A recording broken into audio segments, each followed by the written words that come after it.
Welcome back, AIM-9 guy here. Today we bring this Airfix Desert Lynx to the finish line. In this video I will show you how I apply chipping, weather the rotors, apply enamel pin washes, and use oil paints to enhance contrast and stain and fade the finish on this Desert Warrior. By the way, there are Amazon affiliate links in the description for many of the products I use throughout the video. So if you want to try any of them out, use the link in the description and it will help out the channel. We've got a lot of ground to cover, so let's jump right in.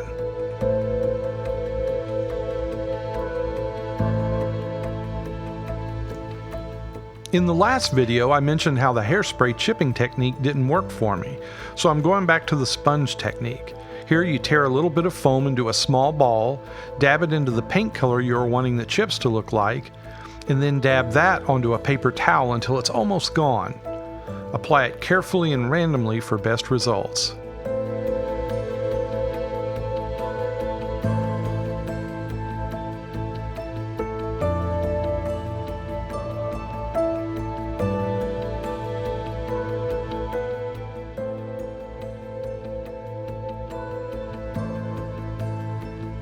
Here I start to apply it on the other side. You can see the acrylic paint is still wet, so if you blob a little bit too much on, you can just remove it with your finger and then just go back and lightly apply some more. See right here, this is probably a little heavy that I'm applying it. It should be really light, almost like tiny little dots. And you'll see I'll go in there with my finger and just kind of wipe some of the big splotches back, so it looks a little more realistic. You want to move that sponge around so that it's not the same shape over and over again.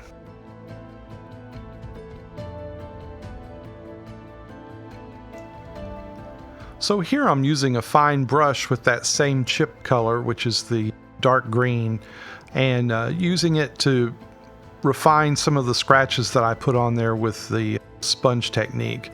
This way I can kind of enhance the scratched edges and kind of better define some of the scratches to make it a little more random.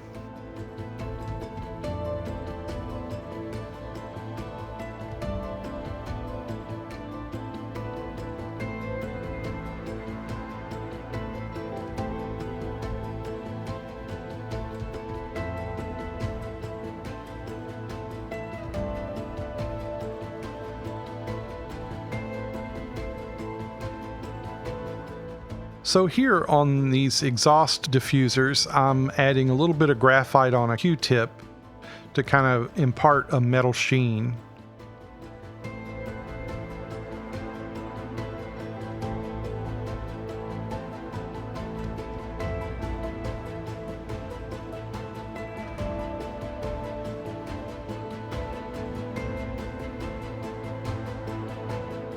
Now I begin to add the enamel wash. You'll notice I started on the bottom. This way, if something doesn't go quite right, it will be in a spot that you'll most likely not see or will be easy to fix. I used AK Wash for US modern vehicles. This brown color works well with both the tan and the desert pink color.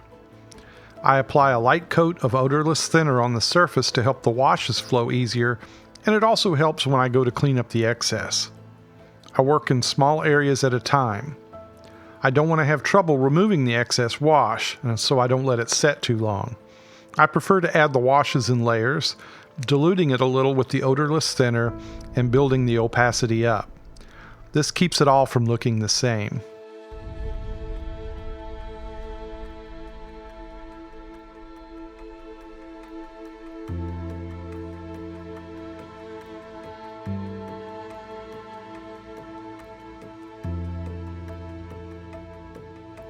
You'll notice I use a small thin brush to apply this. That's because I don't want to just bathe the surface in thinner and alter the overall tone of the color. By keeping the panel line wash in the panel lines and just having a little bit of excess to remove, this allows the cleanup to go a little bit smoother and also keeps the colors true.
Here I'm going back over those same areas again, just building up that color and opacity a little bit more each time.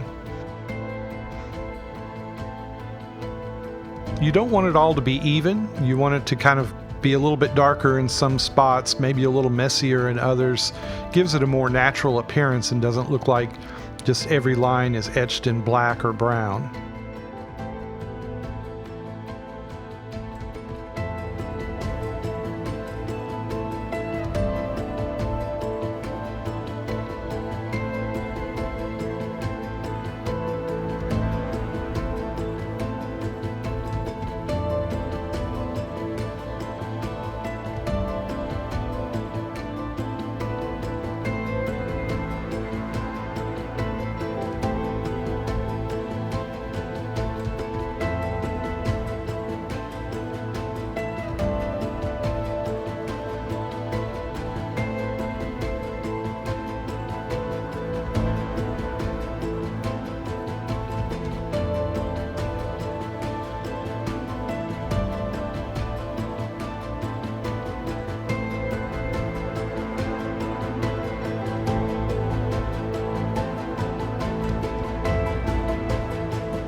Here I'm starting to apply the wash to the side panels.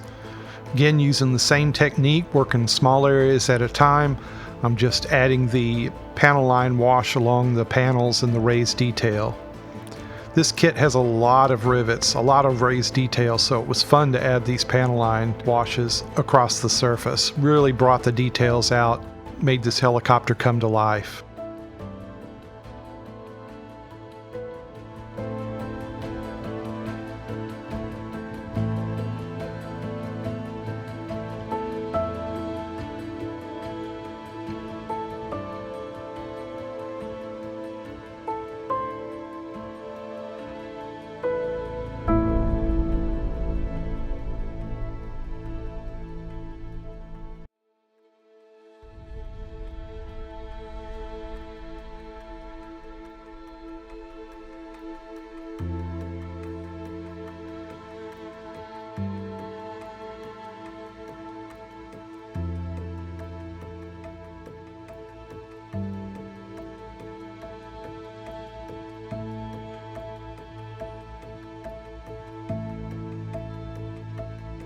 Now I take another brush that's dampened with that odorless thinner, and I start to go in and take the excess off.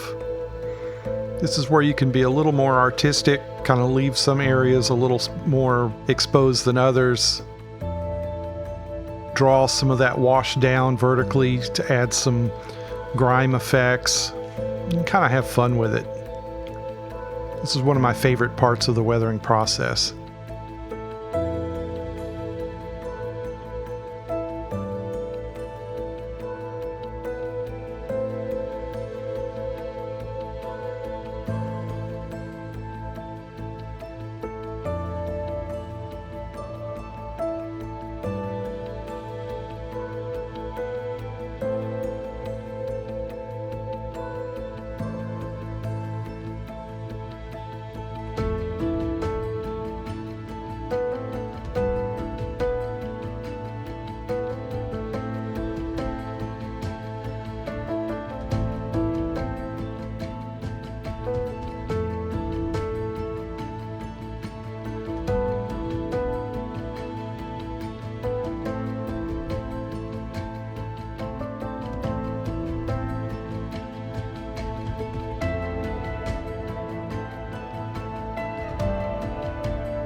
Kind of take breaks at times, maybe look at something else and come back to it.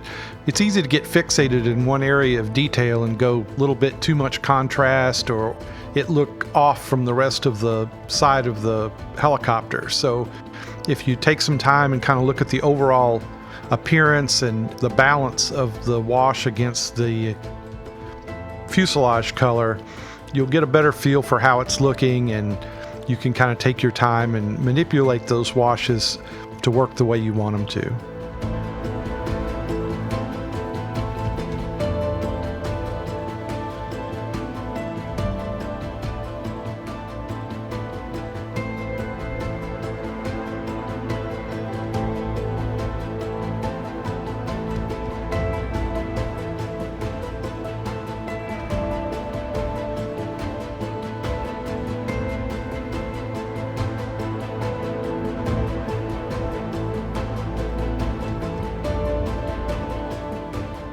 Okay, so I noticed in the reference photos that the tail rotors were really worn, not only on the leading edge, but on the trailing edge as well.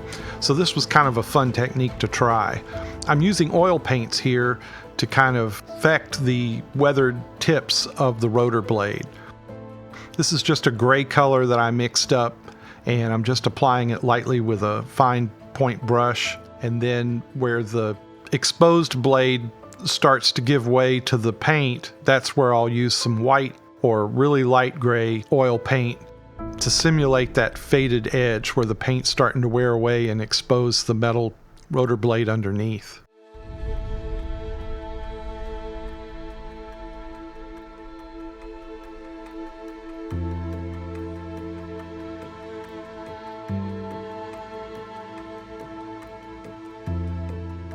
This is just a dry brush here. I'm just using it to blot away the excess oil paint. Makes it easier to lay the next layer right on top. The little brush I'm using there, these are I think fingernail painting brushes that I got on Amazon. They're super fine. Most of them are way too long for what I use, but you can see I can get really detailed and even get some nice little shapes in that worn area. And here I'm just touching those areas and just kind of fading and blending them a little bit. The effect looks really neat when you're done.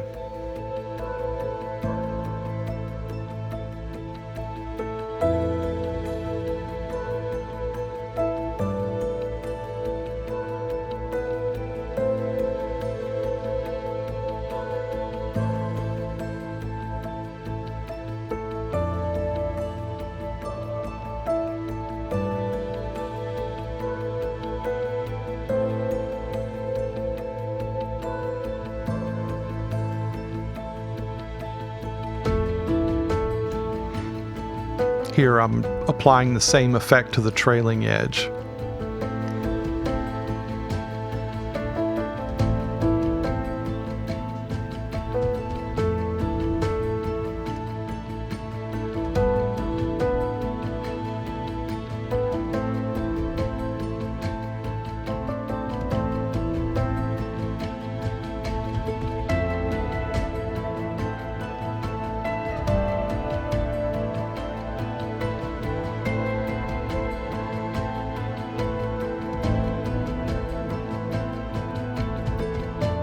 So now we're going to do a neat little effect. I'm going to take some thinned oil paint, and first I'm applying a little bit of thinner to the blade itself. That kind of helps this technique work well. And then I'm going to actually just kind of splatter some of the like a light tan color of oil paint right on top of that rotor blade. And what this does is, instead of me intentionally going in and trying to make different shapes, it makes a really neat random pattern. And you can see I'm kind of concentrating it towards that leading edge. And now I'll go back with a brush that's got a little bit of thinner on it and just kind of start streaking those splatter marks back. And as you can see, it kind of fades them in and gives it a cool worn effect.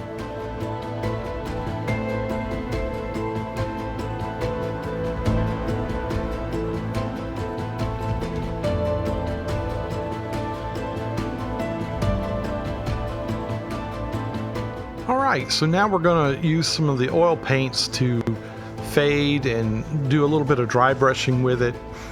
Oils are really a great medium to use for weathering.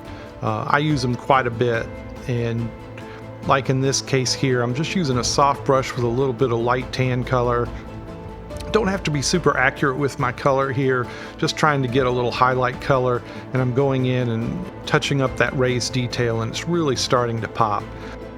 It's a little hard to see in places in this video, but the effect is pretty neat. And here I'm going in, I added some worn areas along the leading edge of that door opening where people's hands would grab as they climbed into the door and things like that, but it got a little dark. So you can see I add a little bit of lighter color there, and I can go and manipulate it and balance it out and make it look exactly like I want. I do this stage with the masking still in place. This way I don't have to be real careful about getting an oil fingerprint right in the middle of that clear glass. So those masks will stay on almost to the very end.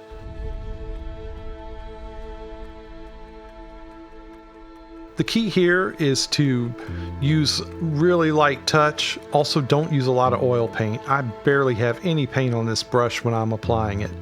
I'll take some off of the palette, and then I'll dry most of it off on a piece of paper towel, and then I'll start adding it to the model. And a little bit goes a long way. And the other advantage of this is, as I start to add the lighter colors and things like that, if there's a streaking effect I want to try, if I want to highlight a certain area or fade a certain area, I don't have to go grab another brush. I can just add a little pressure and apply a little bit more of that oil paint right onto the surface.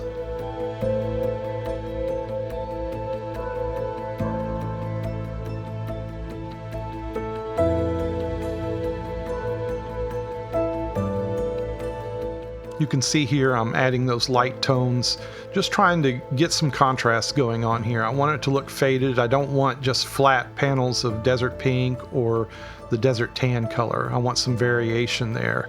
And what this also does is it makes those grimy areas where I applied those or the enamel washes earlier, makes them look even better. It starts to pop those dark areas, and that's what you're after, just balancing the colors and getting contrast where you want it. And the more you do this technique, the more fun you'll have with it, I promise. It's a lot of fun, and you'll surprise yourself. Little areas will start to pop.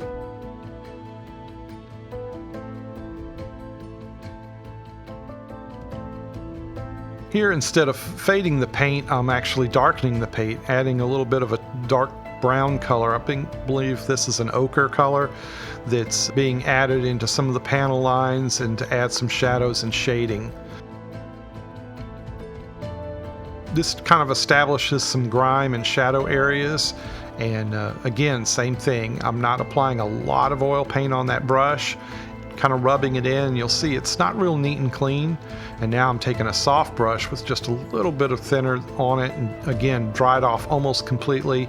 And now I'm starting to manipulate those oils and get some streaking and some accumulation on them.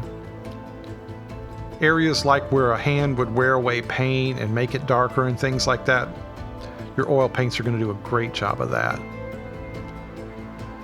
And you go back and forth. Here I'm adding some highlights again, kind of balancing those areas and making some areas pop. You'll do this back and forth, constantly adding darker tones, adding lighter tones, until you get it the way you like it.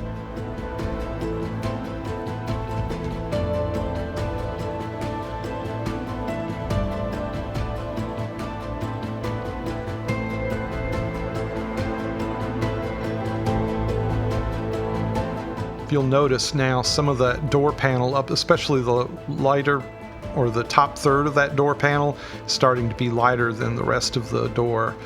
It's those variations that make a model come to life, so have fun with that.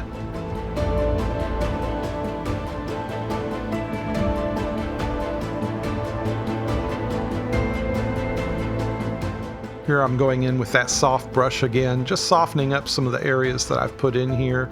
And the beauty about oil paints is they don't dry instantly. So you can apply some, work on it a little while, go take a break, drink a cup of coffee, do whatever you want to do, come back, take a look at it again, and then maybe you see something that you want to enhance, or you know what, I'd really like that lighter, or whatever the case may be.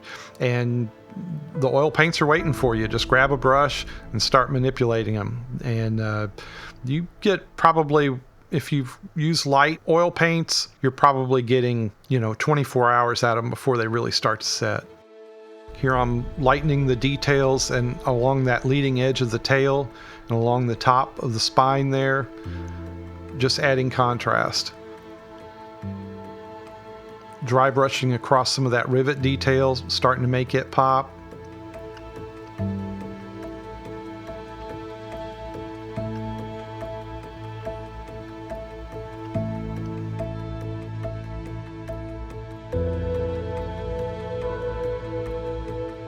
And then I take that soft brush and start brushing it out. And if you brush it all away, that's okay. Go back and add a little bit more.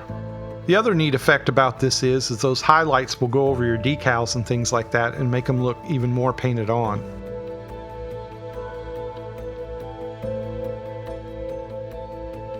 Here I'm going in with that dark brown color again to kind of enhance the shadows along that engine cowling and that raised area above the cockpit.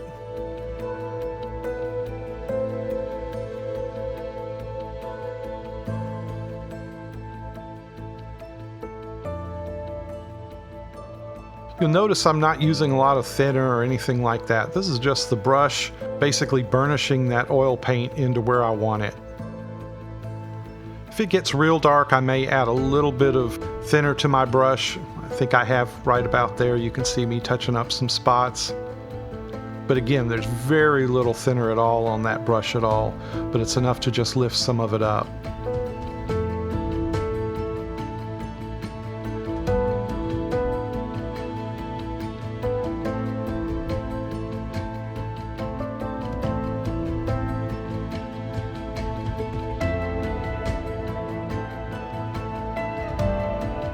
So here I'm starting to just enhance the edges on some of that detail on the engine cowlings. Same application, light tan color along the edges.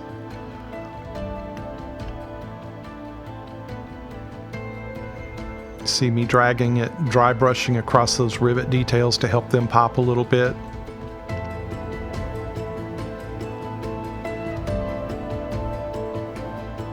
I speed this video up just so it doesn't take so long to watch the whole video. I'm not moving that fast, I promise, but you still get the idea.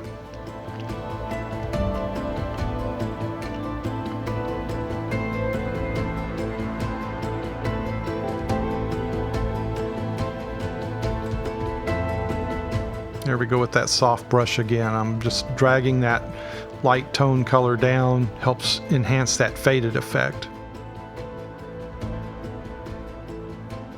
More of that dry brushing, doing the same effect on the other side.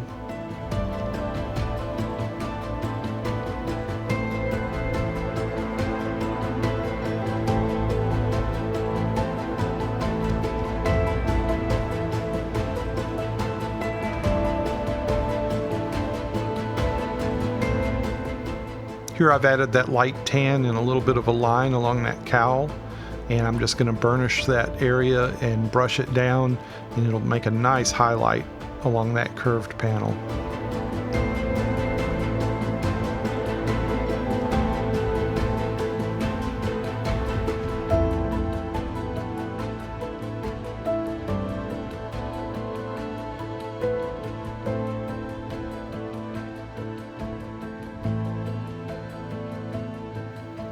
Okay, here's where we get down and dirty. One of the things that I really liked about the desert scheme was there seemed to be a lot of, I don't know if it's oil residue or something that leaks down when it rains down underneath those exhaust boxes, but I noticed a lot of discoloring and staining underneath the boxes, and so that was one of the things I really wanted to kind of effectively capture on my model. So again, using that brown color. Thinking back on it, I probably should have maybe altered that color a little bit just so that it wasn't the same as all the other color. But looking at the reference photos, it seemed to stain it kind of a brown color. So I'm just going through here and just enhancing this. Using that soft brush again and just kind of streaking it down. And what it's going to do is it's going to alter that section of camouflage into a darker color, which is similar to the way the reference photos looked. I'm paying attention to my brush strokes here, trying to stay vertical where I can so that it kind of follows the lines of how it would be in real life.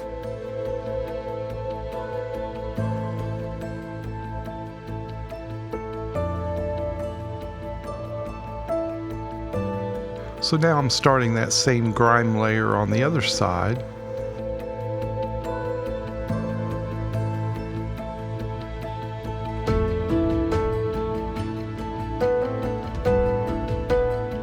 As I start to pull that oil color down, I notice that it's really not flowing. It's taken a little more effort, so I added a little of that burnt umber color to a smaller brush, and I'm applying a little bit more of it so that I can get the streaking and color that I want down the side underneath that exhaust diffuser.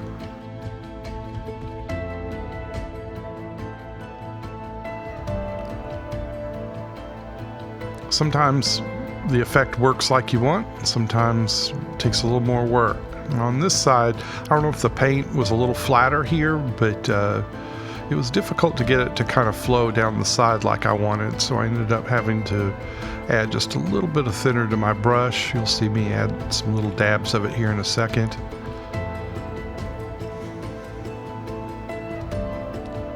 See, I'm not just covering the whole surface with that thinner, I'm just kind of lightly touching around the details, and then I'll start to go back and get that flow going again.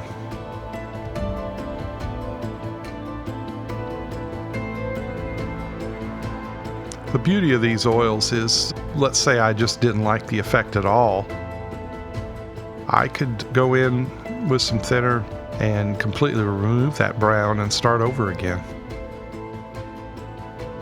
But most of the time, if I run into a little trouble area or something's not working like I want, I just keep working with it, and eventually you get it to do what you want.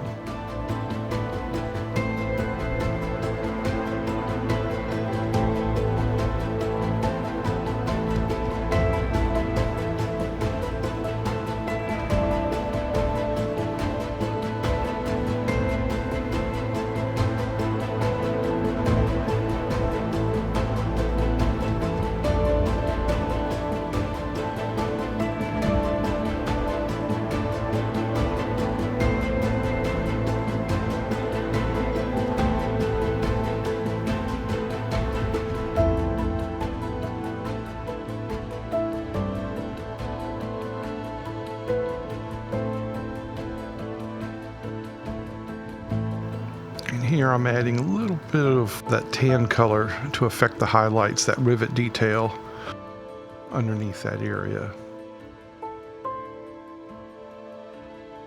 You're always going back and forth between the highlights and the shadow color. And this little bit of dry brushing going on right now just makes those details pop a little bit, makes the darker areas look a little darker, and just adds a little more visual interest.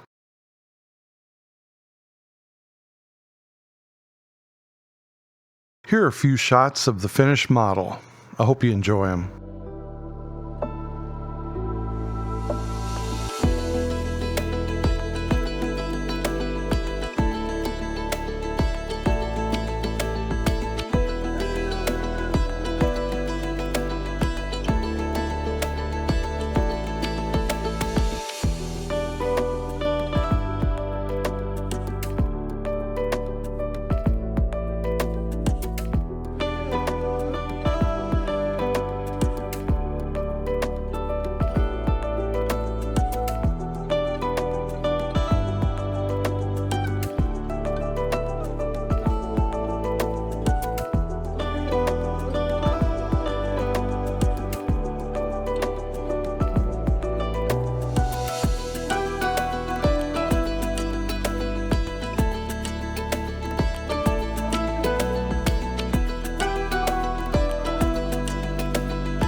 If you've watched all the way to the end, I appreciate you joining me on this build. It was a fun one.